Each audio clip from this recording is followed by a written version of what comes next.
Hi, and welcome to my channel, the only place you'd like to be.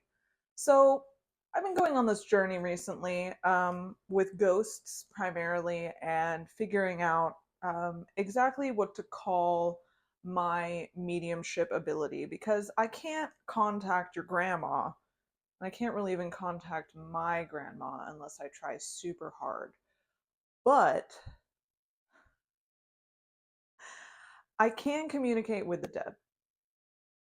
And I know in my previous video about ghosts, I talked a lot about working with graveyards and helping people pass on and being able to like feel when a place is haunted and knowing that like it's my job to move people from one world to the next. So I forgot about the term psychopomp, even though I literally sewed it on the back of a jean jacket. Because when I first moved to Tennessee, I was doing all this research about Hermes and how he's a psychopomp and my like energetic lineage and like past lives that I've had and like where this curiosity comes from. And I was like, oh, I'm pretty sure I'm a psychopomp. And then I just erased that from my mind. And now I've been watching these ghost shows. Okay, I've recently been watching My Ghost Story.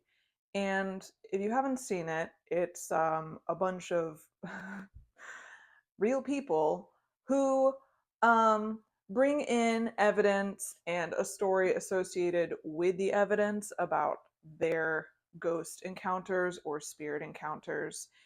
And it's all very interesting, and I have a lot to say about it, about um fear and how fear is like the predominant emotion associated with encounters, instead of curiosity. There's just this like natural inclination for protection and removing oneself away from the thing.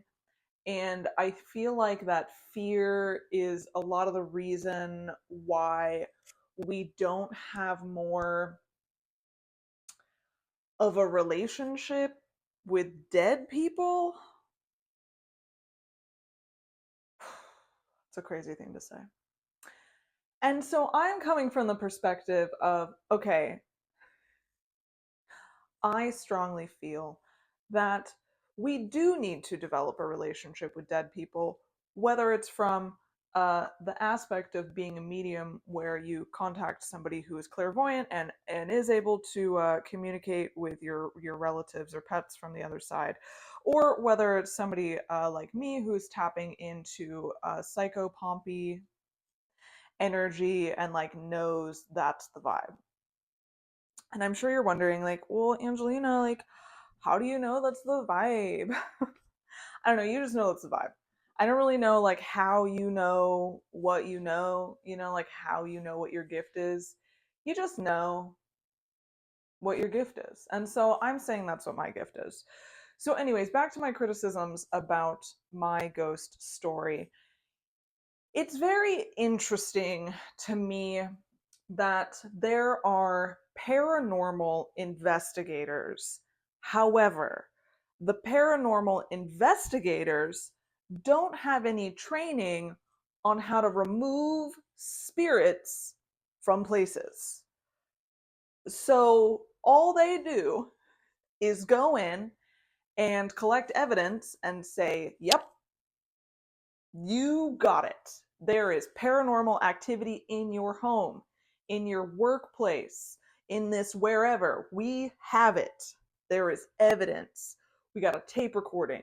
We have a video. We have photos. Okay, that's all well and good. But, and this is what is making me feel like a crazy person when I'm watching these stories, I'm like, why isn't there anybody going the extra mile to remove entities from homes? Why is there not a crossover show on the Discovery Channel where people are saying, yo, I work with, the name Blake came to mind, I work with Blake, this paranormal investigator in Seattle, Washington came to mind, and together we go around to Seattle's most haunted places. I do the investigation, Blake is the medium, and together we help these spirits cross over so that this individual, let's call her Stacy, can sleep in her bed at night without having her feet touched. Why aren't we doing that? Why aren't we doing that? Discovery Channel, call me. I'll be the bitch on TV. I'll do it. And it's got me questioning how I, as a fucking psychopomp, can find work in the field, right? Okay, so and that's the thing that I've also found so frustrating about the My Ghost story, is that all they're doing is hiring the paranormal investigator, and then like at the end of the story there's a little paragraph that says, and to this day Ernie Johnson and his family are still being threatened every night. And I'm like, well, doesn't the TV show have a budget to like hire someone to cleanse their house? And like, why don't the people on the ghost show go, you know what? I don't want to be haunted, so I'm gonna call this person to help them cleanse my house. Like, why is it only the most extreme cases of haunting that they call a priest for? You know what I'm saying? Because fuck, if I was haunted by a ghost, which I won't be because I can tell which houses are haunted, I would call, and even though like if I didn't have any powers, I would call someone immediately and be like, "Yo, my doors are opening and closing, and I'm not cool with it. Can we deal with it?" I wouldn't deal with that at all. I wouldn't want that at all. Because it is crazy. It's real weird to be in your bed and to have those things happen, because, you know, your bed is like the most sacred space in your home, you know? Fuck. So anyways, the marketability, the advertisement, right, is like, I have all these skills, right? Okay.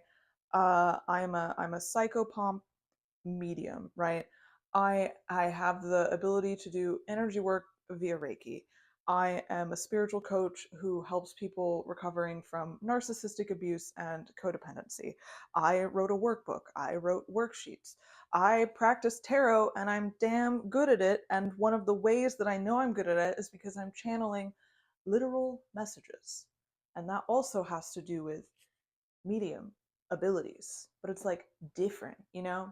And so it's like in 2025, these things are still obscure, even though we've needed them since the civilization of humanity has existed. And it's like the ancient ruins, you know, the causoleum, the people who, I like, my sister, when she went to Peru, she sent me photos of orbs that she had taken in the ruins. Like, all of those places have this energetic signature where people are stuck there and they're reliving their trauma and they can't move forward, and it's like, it's a real problem. And the amount that it is the amount that I am watching these ghost story shows and obsessing about what's happening in the end. I just watched the story about this lady in somewhere where I thought she had a really silly accent, can't even remember the place, where she's like, things are crawling all over my bed at night, I don't like it. And she hires a paranormal investigator. The paranormal investigator comes and he says, yep, things are crawling all over your bed at night, and we got like 12 other spirits talking on our tape recorder. I don't know if we're ever going to get them out. Why don't you call anyone to help? Because then at the end of the story, the woman goes, I don't think they'll ever leave. But you could do something about it. That's the thing. It's like, a bitch never thought to Google how to get rid of ghosts in my house. Like, I know this show came out in 2010, so like the internet wasn't what it is. But like now the internet is what it is. And so like it's been 15 years. And do you think that woman is A, still living in her home, and B, never Googled how to do a smoke clearing ritual? I don't know. I just think it's crazy. And I don't know if it's because of the line of work that I'm in, or if it's because of the line of work that I want to get into. You know, I talk about my first exorcism experience and how fucking exciting that was. and like the drive that I have to just jump headfirst into these places. Like they were talking about the Polk Monument in Tennessee being haunted, and I was like, well, fuck, I gotta go there. I gotta go talk to Polk, see what he wants, and then ask his ass to leave. I am ready. I don't know. Anyway, so that's all I have. This has been my video. Thank you for watching. I appreciate it. Please like and subscribe. Okay, bye.